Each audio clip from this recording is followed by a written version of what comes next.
Bonjour les apprentis graphistes, je vous retrouve pour un deuxième tutoriel de la série de cours sur le logiciel Photofiltre. Et dans ce cours, nous allons voir ensemble l'affichage des images. Alors, pour ouvrir une image, je clique sur Fichier dans la barre des menus, Ouvrir et j'ouvre mon image. Chaque image correspond à une fenêtre. Chaque fichier plutôt. Je peux y aller aussi tout simplement par le raccourci qui se trouve sur la barre d'outils.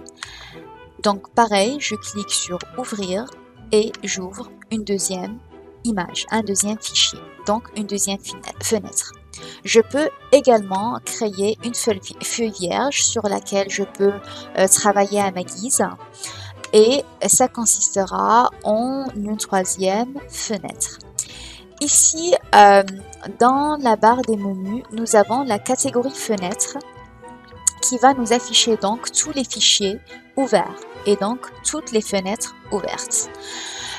Nous pouvons avoir besoin d'organiser ces images les unes par rapport aux autres d'une telle manière pour pouvoir travailler dessus à des fins spécifiques.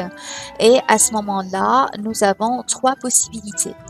Nous pouvons soit réorganiser tout, et là, on empile les images les unes sur les autres, soit cliquer sur mosaïque horizontale, et là, on aligne les images les unes sur les autres, soit cliquer sur mosaïque verticale, et à ce moment-là, on les aligne les unes à côté des autres. Pour réduire nos fenêtres, rien de plus simple, fenêtre, puis réduire tout.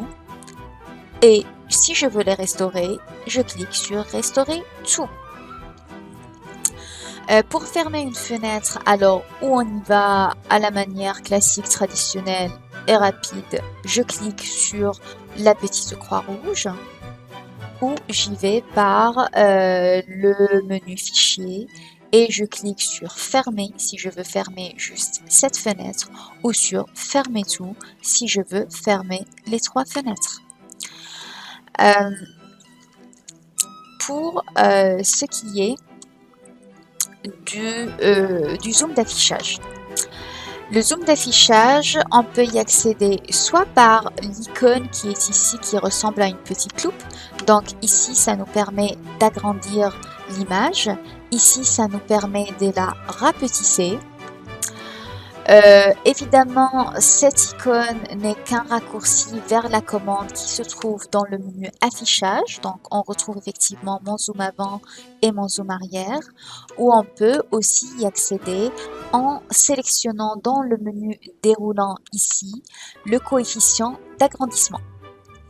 Et ici, on peut choisir un coefficient plus spécifique.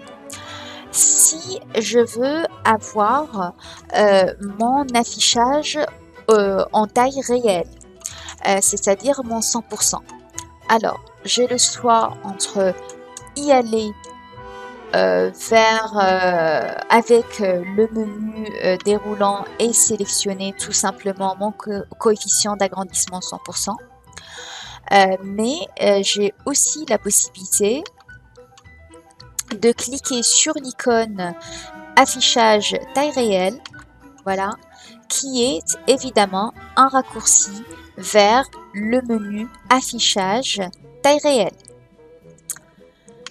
Si mon image est très grande, admettons, et je veux avoir le zoom automatique, c'est-à-dire que je veux que toute mon image cadre sur mon écran. Je peux y aller soit par le menu déroulant et cliquer sur Auto, soit en cliquant sur l'icône Zoom automatique qui n'est qu'un raccourci vers le menu affichage Zoom automatique. Si je veux afficher mon image en diaporama, alors soit je clique sur l'icône diaporama Et si je veux m'en débarrasser, je clique sur la touche échappe de mon clavier. Soit j'y vais par le menu affichage, plein écran, diaporama. À nouveau, je clique sur, je tape ma touche échappe du clavier. Soit j'utilise mon clavier en touchant ensemble le CTRL F ensemble et à nouveau échappe. Voilà pour l'affichage des images. N'hésitez pas à vous abonner pour avoir les autres cours. Merci, au revoir.